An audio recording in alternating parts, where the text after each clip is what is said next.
Caknun dan lelaki di bawah pohon trembesi. Di sebuah desa kecil yang dikelilingi sawah hijau dan perbukitan yang sunyi, hiduplah seorang lelaki bernama Marto, yang dulu dikenal sebagai guru mengaji dan orang terpandang di kampungnya. Namun, sejak belasan tahun lalu, nasibnya berubah drastis setelah sebuah peristiwa tragis menimpanya. Tidak ada yang tahu pasti apa penyebabnya, tapi sejak saat itu, Marto kehilangan akal sehatnya, sering berbicara sendiri, tertawa tanpa alasan yang jelas, dan menangis terseduh-seduh di tengah malam tanpa ada seorang pun yang memahami apa yang ada dalam pikirannya. Warga desa merasa iba, tapi mereka tidak tahu harus berbuat apa untuk menolongnya. Beberapa orang pernah membawanya ke dukun yang terkenal sakti, berharap ada kesembuhan dari doa-doa dan ritual yang dilakukan, tapi hasilnya nihil. Ada pula yang mencoba membawa Marto ke rumah sakit jiwa, tapi ia selalu melarikan diri dan kembali ke desa dengan kondisi yang sama, tetap tenggelam dalam dunianya sendiri. Akhirnya, mereka hanya bisa pasrah, membiarkannya menjalani hari-harinya di bawah pohon trembesi dekat sungai kecil, tempat favoritnya untuk duduk termenung dalam kebisuan. Suatu hari, kabar menggembirakan menyebar ke seluruh desa bahwa Caknun, sosok budayawan dan ulama yang dikenal dengan kelembutan hatinya, akan datang untuk mengisi pengajian.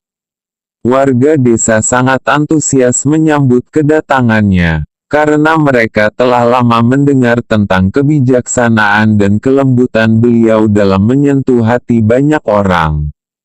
Mereka berharap, kedatangan Caknun bukan hanya membawa ilmu dan nasihat, tapi juga mukjizat kecil yang bisa mengubah hidup seseorang. Malam itu, masjid desa yang biasanya sepi menjadi penuh sesak oleh warga yang datang dari berbagai penjuru, ingin mendengarkan langsung tausiah dari Caknun.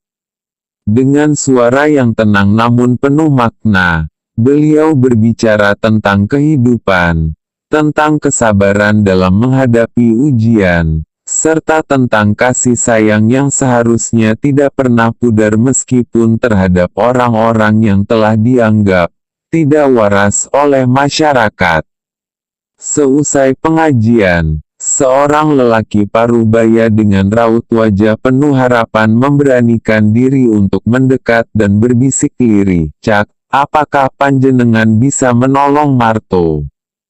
Kami semua kasihan, tapi kami sudah tidak tahu harus bagaimana lagi." Caknun hanya tersenyum lembut, lalu mengangguk pelan. Ia tidak berkata banyak, hanya meminta agar seseorang mengantarnya ke tempat Marto biasa duduk. Beberapa warga desa dengan penuh rasa penasaran mengiringi langkahnya dari kejauhan, ingin menyaksikan apa yang akan terjadi. Meskipun di hati mereka ada keraguan, benarkah Marto bisa sembuh hanya dengan kata-kata? Di bawah pohon trembesi yang rindang, Marto masih duduk bersandar pada batangnya yang besar, dengan pandangan kosong menatap sungai yang mengalir pelan. Tangannya sibuk menggaris-garis tanah dengan ranting kecil, mulutnya bergumam sendiri, merapalkan kata-kata yang tak bisa dipahami siapapun. Ketika Caknun perlahan mendekat, Marto tidak bereaksi sama sekali, seolah tak peduli pada kehadiran seseorang di dekatnya. Namun, Caknun tidak langsung berbicara atau mencoba mengusik Marto. Ia hanya duduk di sampingnya, membiarkan keheningan malam menemani mereka berdua. Angin berembus pelan, menggoyangkan daun-daun trembesi yang sudah tua, menciptakan suara gemerisik yang menenangkan. Beberapa warga yang mengintip dari kejauhan mulai merasa ragu, Apakah ini hanya pertemuan biasa tanpa hasil, atau ada sesuatu yang sedang terjadi tanpa mereka sadari? Setelah beberapa saat tanpa dipaksa, Marto tiba-tiba menoleh ke arah Cak Nun dengan tatapan bingung dan sedikit curiga. Suaranya terdengar serak ketika ia bertanya, "Siapa kamu?" Pertanyaan yang sederhana, tapi bagi warga desa itu adalah sesuatu yang luar biasa, karena selama ini Marto hampir tidak pernah benar-benar memperhatikan kehadiran orang lain di sekitarnya. Cak Nun tidak langsung menjawab dengan kata-kata panjang. Ia hanya tersenyum, sebuah senyum yang membawa ketenangan, sebelum akhirnya berkata dengan suara lembut, "Aku cuma orang yang ingin menemani enjenengan di sini." Kalimat yang sederhana, tapi terdengar gitu dalam, seolah membawa pesan bahwa kehadiran seseorang yang tulus adalah hal yang lebih berharga daripada sekadar belas kasihan. Marto terdiam. Biasanya, orang-orang datang hanya untuk menatapnya dengan iba, mengusirnya jika ia dianggap mengganggu, atau sekadar menghindarinya karena takut. Tapi kali ini, ada seseorang yang tidak menatapnya dengan rasa takut atau kasihan, tapi dengan ketulusan yang sulit dijelaskan. Cak Nun lalu berbicara lagi, kali ini dengan suara yang lebih pelan namun penuh makna. "Panjenengan masih ingat Al-Fatihah?" Pertanyaan itu menggantung di udara, membuat Marto terdiam lebih lama dari sebelumnya.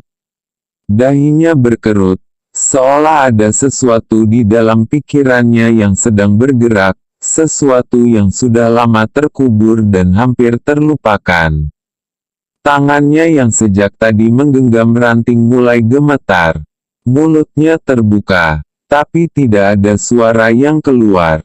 Hingga akhirnya, dengan suara yang parau dan terputus-putus ia mulai membaca, "Bismillahirrahmanirrahim." Suasana menjadi hening seketika. Warga yang mengintip dari jauh saling berpandangan dengan mata terbelalak, tak percaya dengan apa yang mereka dengar. Marto menyelesaikan bacaannya dengan air mata yang mulai mengalir di pipinya. Ia menoleh ke arah Cak Nun dengan tatapan yang berbeda, bukan lagi tatapan kosong seperti biasanya, tapi tatapan seseorang yang baru saja terbangun dari tidur panjang. Dengan suara lirih, ia bertanya, siapa aku sebenarnya?"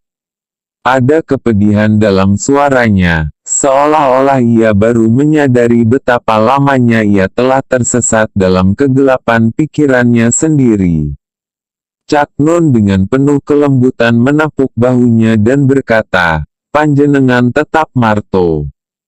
Seorang guru, seorang bapak. Seorang yang dulu dicintai banyak orang, dan masih dicintai." Kata-kata itu menghujam ke dalam hatinya, membangkitkan sesuatu yang hampir punah dalam dirinya, rasa memiliki, rasa dicintai, dan rasa kebermaknaan dalam hidup.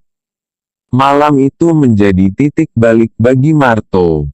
Ia memang tidak langsung sembuh sepenuhnya, tapi perlahan-lahan ia mulai kembali ke masjid, mulai mengaji lagi meskipun dengan suara lirih.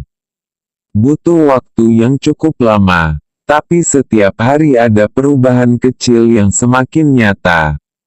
Warga desa mungkin tidak benar-benar memahami apa yang telah dilakukan Cak Nun, tapi mereka percaya bahwa yang terjadi bukanlah sekadar keajaiban instan. Cak Nun tidak menyembuhkan Marto, tapi ia telah menyalakan kembali api kecil di dalam jiwanya, yang hampir padam tapi ternyata masih bisa menyala,